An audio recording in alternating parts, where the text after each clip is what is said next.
तोंगान तोंगान Facebook account अमसुंग page थागलप ई पाव खर मैम अपडेट तौजरके अहानबदा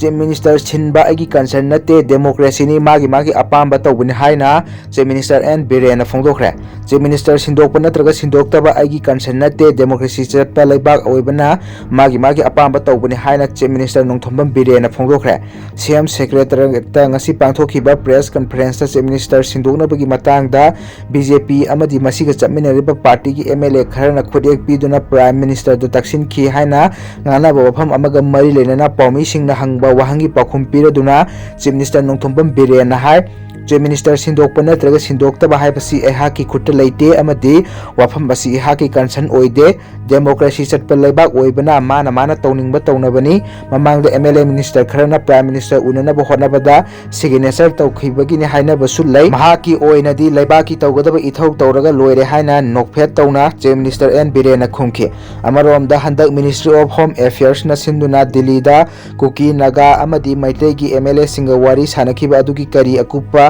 वारोल लेबगे अमदी करबा मतमदा अमुक वारी सानगदौरी हाइना हंगबा वहंग अमदा एमएलए मिनिस्टर सिंगना अमत्ता ओइना वारी सानखिबा अदुगी मतंगदा अगुपा वारोल फोंदोखिरोय वारी सानबा असि खुमांग चांगसिल्ली वारी सानखिबा असिगी मतंगदा PIB ना थादुरकपा वाफम अदुना ऑफिशियल ओइबा वाफमनि हाइना चीफ मिनिस्टर नोंथोंबम बीरेन फोंदोखे अतोपा पोस्ट अमदा दिवाली अमदी निंगोल चाकौबगी ममांगदा तलब पेंशन पिथोलगनी लांजेनरिबा सिंगदा लुपा लिसिंग अममम पीरगनी चीफ मिनिस्टर लागलिबा दिवाली अमदी निंगोल चाकौबा ममांगदा गवर्नमेंट एम्प्लॉई सिंगी तलब अमदी पेंशन पिथोपगा लोइनना तोंगान तोंगान बा रिलीफ कैंप सिंगदा लांजेनदुना लेरिबा इनमेट खुदिमक्ता लुपा लिसिंग अममम लेंगांगना पीरगनी हाइना चीफ मिनिस्टर नोंथोंबम बीरेन फोंदोखरे सीएम सेक्रेटरीट ngasi पांथोखिबा press conference chief minister N Biren महाकी वाफम असि फोंदोरदुना महांगना हाय ममांग सहिगी मे अहुमदगी मणिपुर थोरकलिबा लान असिदा मयुम मकै मै थाखरबा अमदी अमाता थोहन खिबदगी लांजेनदुना लेरिबा इनमेट सिंग अमुक मसागी युमदा हंजिनदुना महौसागी पुनसिदा लेबा यानबा युम लिसिंग तरेत सानबा सेंटरना अयाबा पीरकले हंदक महाक मसा NTA गी लेरिबा चीफ मिनिस्टर सिंगी कनक्लेब यावरबा अमदी सेंटर की लुचिंगबा सिंग उनरुबगी मतंगदा पाउमी सिंगदा पाउदमनदुना चीफ मिनिस्टर ना हाय स्टेट असिगी लंबी थोंग यावना तोंगान तोंगान बचाखो थोरांगी थबक थोरम सिंग पाइखनबसु अयाबा पीरकले प्राइम मिनिस्टर नरेंद्र मोदी की मीडिया मखादा फमखिबा बीजेपी की लैंगाक लेबा स्टेट सिंगी चीफ मिनिस्टर सिंगी मिफम अदुदा मणिपुर दा ममांग सहिगी मे अहुमदगी ओरगलिबा फिबमगी मतंगदा पुथोक्तुना कुपना खनबगा लोइनना पांगबा याबा मतेंग पांगनी हाइबगी थाजबसु पीरखि मणिपुर दा थोलिबा लान असिना मरम ओइदुना लांजेना रिलीफ कैंप सिंग अवाब कोहनबा मखोगी ओइबा युम लिसिंग तरेत सागनब अयाब पीरे सागदोरिबा युम लिसिंग तरेत असिगे मनुंगदा बिष्णुपुर डिस्ट्रिक्ट युम लिसिंग अमगा चामा तराउंगा चंदेल डिस्ट्रिक्ट युम चौंगागा तरामाथोय चुचानपुर युम लिसिंग अमगा चहुमगा कुंथ्रामाथोय अमसुंग कक्सिंग डिस्ट्रिक्ट युम लिसिंग अमगा चनीगा तरातरेनी हाइरे अतोपा पोस्ट अमदा नागा महिरोय लुप अनि नंगमखै संबल खाबा अथिंग थमलगले सेंटर अमदी स्टेट ना मणिपुर दा इलीगल इमिग्रेंट सिंग चंगसिलपगी इशू लेरिबा असि कोहनबा मिनियंगदा इंडियन म्यांमार ngमखै खानबा खोंथांग लखोललिबा असि नागा महिरोय लुप अनि ईस्टर्न टांगखुल स्टूडेंट यूनियन अमदी साउदर्न टांगखुल स्टूडेंट यूनियन ना यामना कन अथिंग थमलगले ngasi मणिपुर प्रेस क्लब की थांगजिंग हॉल दा पाउमिसिंग उनबदा ईस्टर्न टांगखुल स्टूडेंट यूनियन की प्रेसिडेंट वुंगनाव थान चिंगथुंगना हाय इंडिया लेंगाक अमदी स्टेट लेंगाकना इंडोर मेंबर ngमखै मरु ओइना नागा ताबा एरियादा संबल खाबगी थबक तौदनबा अमदी फ्री मूवमेंट रिजम FMR लौथोकपा असि यारोय हाइदुना महिरोय लुप अनि असिगी माइकैदिगी हाइबा अचेतपा वाफम खानखिबा लैख्रे चीफ मिनिस्टर दा हिरम असिगी मतंगदा मेमोरेंडम अमसु हौखिबा सेप्टेम्बर 10 दा पिसिन खिबसु लैख्रबनी लेंगाकना महिरोय लुप अनि न थमलिबा वाफम लुमना लौगनी खल्लगा लैरेंगै चरक असिदा मसिगा ताइवनबदा था असिगी साइज तरा तरेता सेंटर लेंगा की माइकेदगी मरी लेनबा अथॉरिटी दा इंडियन म्यांमार बॉर्डर की मपुंग ओइबा परिंगी DPR सेमनबा पाउताक पिरखिबा असि लाइबक थिबनी अदुगा ससाद विलेज असि कामजोंग डिस्ट्रिक्ट की मनुंग चना लैबा संपुई तांगखुलगी खुलगी मनुंग चना लैबा कुकी ताबा मफमनी ससाद हारिबा खुल असि इंडियन म्यांमार ngमखैगा नंगना लैतबा मफम अमनी बॉर्डर पिलर नंबर 6124 असि कामजोंग डिस्ट्रिक्ट की मनुंग चन लेबनी सेंटर न मसिगी इथनिक अनि की मरक्ता वखल तनादबा लहंदुना मई हौनबा सिनबी गनु ꯆꯁꯥꯠ ꯑꯃꯗꯤ ꯀꯥꯝꯖꯣꯡ ꯍꯥꯏꯕꯁꯤ ꯇꯣꯉꯥꯟ ꯇꯣꯉꯥꯟꯕ ꯃꯐꯝ ꯅꯠꯇꯦ ꯆꯁꯥꯠ ꯑꯁꯤ ꯀꯥꯝꯖꯣꯡꯒꯤ ꯃꯅꯨꯡ ꯆꯟꯕ ꯃꯐꯝ ꯑꯃꯅꯤ ꯅꯥꯒꯥꯗ ꯏꯟꯗꯣꯟ ꯃꯦꯟꯃꯥꯔ ꯉꯝꯈꯩ ꯑꯦꯔꯤꯌꯥ ꯑꯃꯗꯤ ꯉꯜꯂꯤꯉꯩ ꯃꯇꯝꯗꯒꯤ ꯅꯥꯒꯥ ꯏꯆꯤꯜ ꯏꯅꯥꯎꯁꯤꯡ ꯂꯩꯃꯤꯟꯅꯔꯛꯂꯤ ꯉꯝꯈꯩ ꯁꯝꯕꯜ ꯈꯥꯔꯛꯄ ꯃꯇꯝꯗ ꯅꯥꯒꯥ ꯏꯆꯤꯜ ꯏꯅꯥꯎꯁꯤꯡ ꯀꯥꯏꯅꯍꯟꯕꯗ ꯅꯠꯇꯅ ꯃꯍꯧꯁꯥꯗꯒꯤ ꯂꯩꯔꯛꯄ ꯏꯀꯣꯁꯤꯁꯇꯦꯝꯗ ꯑꯆꯧꯕ ꯑꯀꯥꯏꯕ ꯄꯤꯒꯗꯧꯔꯤꯕꯅꯤ ꯃꯔꯝ ꯑꯗꯨꯅ ꯁꯦꯟꯇꯔ ꯑꯃꯗꯤ ꯁ꯭ꯇꯦꯠꯅ ꯅꯥꯒꯥ ꯇꯥꯕ ꯏꯟꯗꯣꯟ ꯃꯦꯟꯃꯥꯔ ꯉꯝꯈꯩꯗ ꯁꯪꯒꯜ ꯈꯥꯕꯒꯤ ꯊꯕꯛ ꯆꯠꯊꯕ ꯁꯨꯛꯌꯥ ꯌꯥꯕ ꯉꯝꯂꯣꯏ ꯍꯥꯏꯕ ꯋꯥꯐꯝ ꯎꯅꯧꯊꯥꯎ ꯆꯤꯡꯊꯨꯡꯅ ꯐꯣꯡꯗꯣꯛꯈꯤ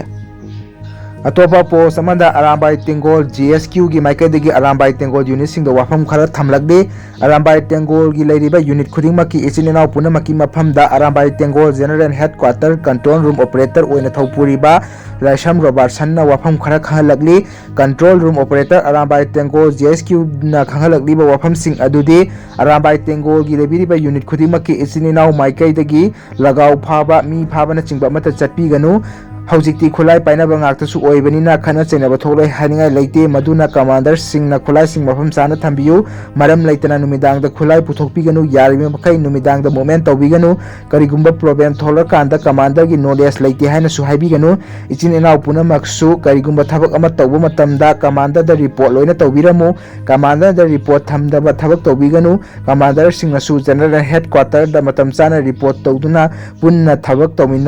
ꯇꯧꯃꯤꯟꯅꯅꯕꯁꯨ ꯈꯪꯍꯜꯂꯛꯂꯦ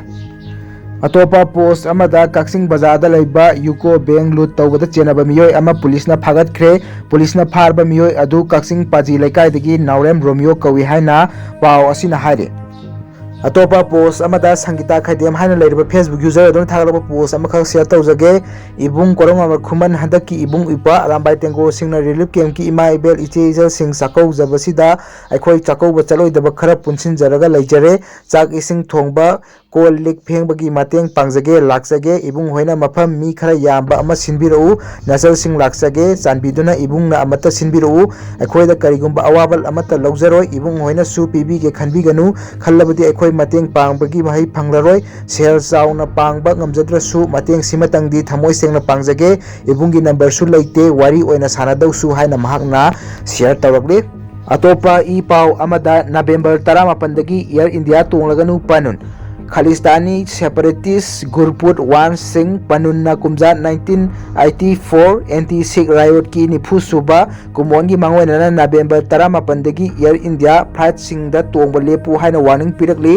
सिख फॉर जस्टिस हाइना खंगनबा लुप असिगी फाउंडर ओरिबा पनुन्ना पिखिबा वार्निंग अदुदा एयर इंडिया फ्लाइट सिंगदा अटैक चथरकपा याबगी तंजा लै हाइरिबा अटैक सिंग अदु नवेंबर 18 मतुंगदा ओइगनि हाइरि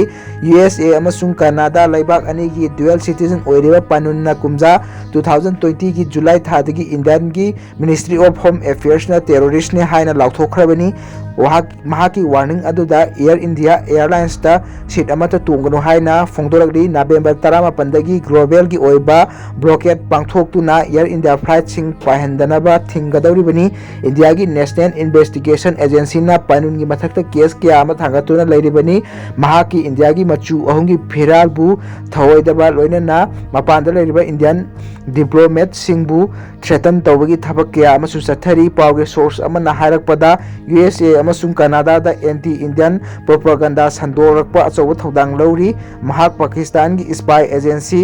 ISI गसु पाव फाउदोक फाउजिन तौई हाइरि अतोपा ई पाव अमदा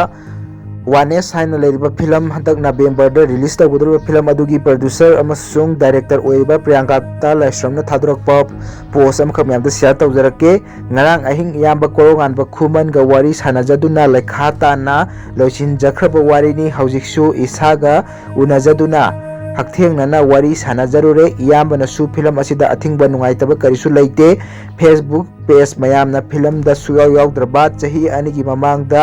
lauthokhraba film gi trial shoot ki photo chingthok piraklaga seranaba wakhal da pubikhre aduga film gi oinasu film forum manipur haidana laijariba aikhoi gi body asina aikhoi bu yamna phajana censor tawbiraba matung kupna yengsinbiraba matung film asibu approve tawbibani irai laina hekta yengsindabida thadorakpa natte aduna mayamna aikhoi isilena ngaktani loina seni maini tanaraga loina yaba ngaktani ngihaki mikup kharagi view amadi like ki damak verified tawdriba reliable oidaba e paw sandok naroisi aikhoi masel amana amabu ankhatminasi cinema gi sel mangbadi araibani मियोइबा अमना सिखिबा हाइबसी मिकुप अमदनी हाइना महाकना share तौरकली ngasiगidi matang sida video se losinjarage channel asibu nungsibidu na subscribe toksan bihaina ningsingjari thank you